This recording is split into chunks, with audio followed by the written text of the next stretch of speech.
What's up Bisaya? Welcome back to my channel. Aron mag-unboxing na po, go quick unboxing. Kay lately ipuga na ko din akong PC ba. So ako siyang ipuga kung sa siya taman. Una nagpalit ko bago nga power supply nga makahandle sa kuryente niya. Nagpalit ko og bagong video card para pang heavy gaming sa mga editing, video editing sa panang kinahanglan gamit ang video card. Tapos nagpalit ko EBR nga makahandle sa kuryente. Kaya akong computer on medyo di man yung nakasuggayo pero kusog-kusog na siya mukha kuryente. So while gitry na ko siya og puga mga magdula ko mga heavy games nga kanang mga heavy gyud lang magkamangit akong computer sa kabugat sa mga dula. So nabantayan mo na ko nga kadugayan mga 2-3 ka oras na ginamitan nako ang yung temperature sa yung CPU init na kayo. Say maabot na 85, 87 pinakainit. So init siya. Hindi siya healthy sa computer bagay. Kung imo siyang i-maintain na permanente, dali na magubay yung unit kay init mo kayo siya permanente. So nag-order ko sa Shopee og kanang bagong cooler para akong pansa kanyang CPU. So sa katong mga bagong ni tanasa akong channel, paki-subscribe na lang niya.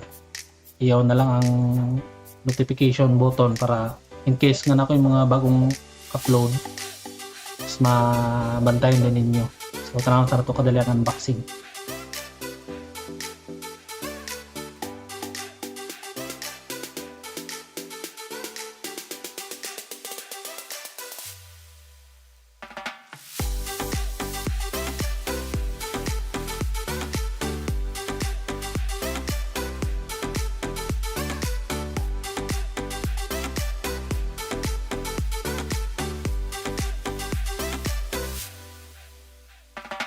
So mo to siya ang unboxing. So karon mo na akong i-order nga cooler ikan sa Thermal Rights nga kumpanya. So ang pangalan na nga cooler is Peerless Assassin 120 SE. So dako gini siya mo na ko isalpak sa akong CPU para makamanage pa sa kainiton.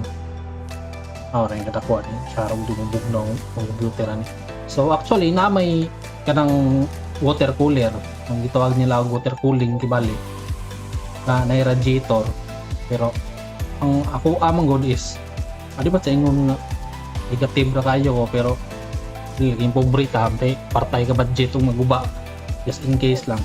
Ang air cooler air cooler kumpara nimo sa water cooler medyo mo sukol ni sukol siya, especially kaning Peerless Assassin. Bugbot na naon ninyo ang kanang water cooler mamaura siya og klase sa ani. Ang diferensya lang sa water cooler is na siya tube niya, na siya dako nga radiator dito magdagan ng tubig. So itawag na siya water cooler kay lagi ang nagpabugnaw daw sa CPU isang tubig man nagdagan sa radiator. Pero kung boto na naon, pare-parehara na ni. Ang radiator sa water cooler is kinahanglan gyapon na siya fan. Kaya saan pagbugnaw sa radiator sa water cooling kung walay fan. Tumor na siya. Ang nakalahi lang is ang nagkuha sa init sa CPU sa water cooling is tubig. So daga ng tubig to sa CPU, transfer ang init sa tubig yun sa radiator kunya pabugnawon sa fan. Parehara na ani. Ang diferensya lang ani is instead of tubig ang heat pipes mo makuha sa iyang init. So gikan diri sigupon sa CPU ang kainit mudagan sa iyang kaning pipe padulong sa heatsink kunya pabugnawon gyapon sa fan. So mamaura siya. Pero kung sasakto lang gid nga kanang brand niya sa productivity kanang long usage, syempre mas maayo gid ang water cooler kay the more nga dako ang yang radiator, labi nag triple fan kay radiator, the more man nga ang init sa CPU, daghan siya o kabahinan ba na mabahin siya sa radiator. Ako man ang radiator, so dugay siya mo init. Pero kaning musukol ni kaya kung bugay ni di lang siya ang water cooler. So nganong wala mo ko nag water cooler gi kani may akong gipalit ng water cooler man ko. Sa water cooler man gud is na siya prone to issues. Dili man sa ingon nga sige, pero pamasin ba basin dai matimingan ko sa issue ana na siya. Kumpara nimo sa air cooler, ang air cooler wa gini ka issue na air cooler. Kunya pagabot sa lifespan mula hutay gini isa ka dekada 10 years kapin andar gini wa issue. Na magaling maguba ni kanirang fan. Ba ning fan, alam na nimo ning fan, kag bagong fan salpak nimo andar gyapon siya. Ang water cooler prone siya sa moving objects, daghan mag-moving objects ang water cooler. So ang isa sa issue niya is maguba ang pump. Once maguba ang pump sa AIO, alisdan gini mo na. Wala kay may mo na di na nimo ma-repair. Unless sa katong mga custom made, pero kung AIO nga paliton nimo nga kanang ready na tao, babay na na. Ikaduha, akong ikadlokan, which is dili man nun siya common, pero mo lang akong gingon nga basin ba timingan ko. Pobre ra ba taw batay ka. Batay ka ilis dayon is ang yang water leak. What if one day di nimo mabantayan nagamit ka o ni naginahina na daig leak, eh syempre ang water cooler mao ba na nagpabugnaw sa imong CPU. So ang init nagdagan permi sa tube, so mabot ang time nga ang imong tube mo react gina sa init sa kanang CPU o ma-deform ba o maunsa ng tube dira. Kay wala may permanent, mag-wear and tear ginang item. So ibutang na to nag-leak kana lang akong kadlukan, nag-leak. Pag nag-leak ang imong water cooler, ang tubig na mudagan sa imong CPU, pag mutulo sa imong motherboard, mutulo sa imong video card, goodbye PC, giguba ginong PC, wa kay masalba, guba ginong PC na once mutuo na ng tubig. Mo nang naglikay ko kay ta. Okay, dato ko kay bahala man din guba na da pa ito hubag ko. Nya kay wa man, pobre man ta. So air cooler ta. So depende pud sa air cooler nga inyong paliton. So kaning Peerless Assassin, ako ni siyang mo na akong gipili kay trusted and proven kaning nga air cooler. Top 5 ni siya sa tibuok kalibutan. Nga pinaka the best nga air cooler sa CPU. Top 5 ni siya. Kung anong wala mo kaning palit og top 1, top 2, top 3, top 4, nganong ana mo sa top 5. So, ang rason nako nga diri ko sa Peerless Assassin top 5, wala ko atong top 1 o sa top 4 presyo.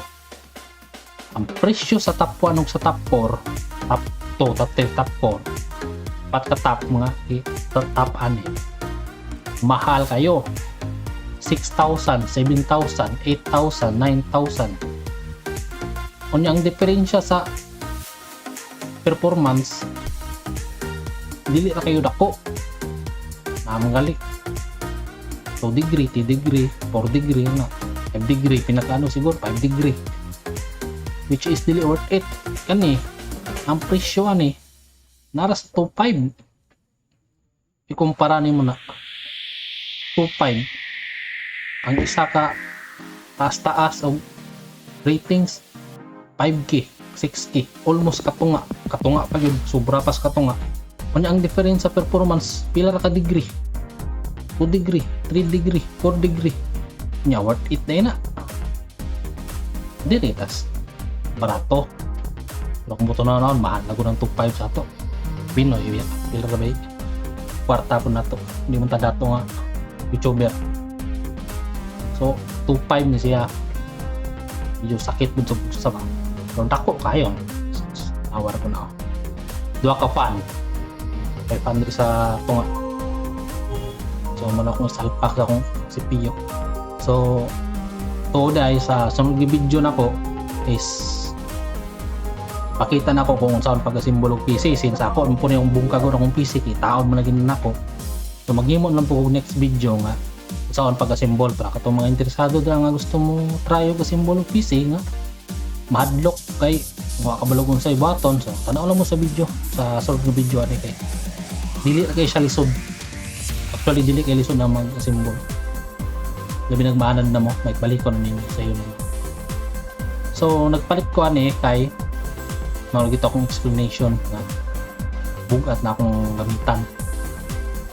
Ako nang ipugos akong computer bag ipuga na ko. So niliar na siya about sa gaming. So kung na kay mga CPU heavy CPU intensive nga mga pangbuhaton sa computer. So magkinahanglan lang ikag cooler na bugnaw. Dili tong pataban lang sa pagpalit nimo. So sample video rendering, mga editing, mga heavy editing, mga productivity works nga kinahanglan mag-anda rin mong computer og tag 8 hours, 9 hours kay nagitrabaho sa mong pang-edit ra yeah. Sana lang ito nga heavy gaming yeah. Mga virtualization, compression, unsa pa ng mga mong CPU mas stress. So kailangan lang mo cooler. Pero kung ang gamit tala nimo is light usage lang, Microsoft, YouTube, surf lang ka sa internet, nya, magdula ang gani ka, dili ra kayo intensive, kaya mga esports mga dula. Okay ra na siya, di na kinalang palitan Kung sa tong pataban sa computer nga, naabos computer, okay na to siya.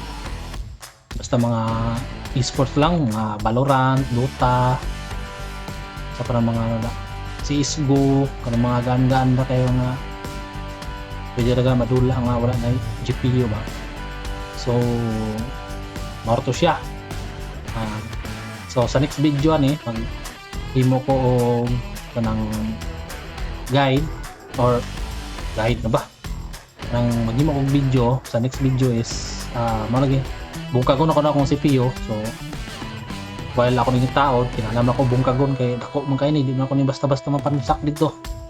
Tanawan lang po ninyo ang sunod ng video para itong mga interesado nga gusto maghimo or himo mag-simbolo lang kagulong yung PC nga wala kabalo sa buhaton no?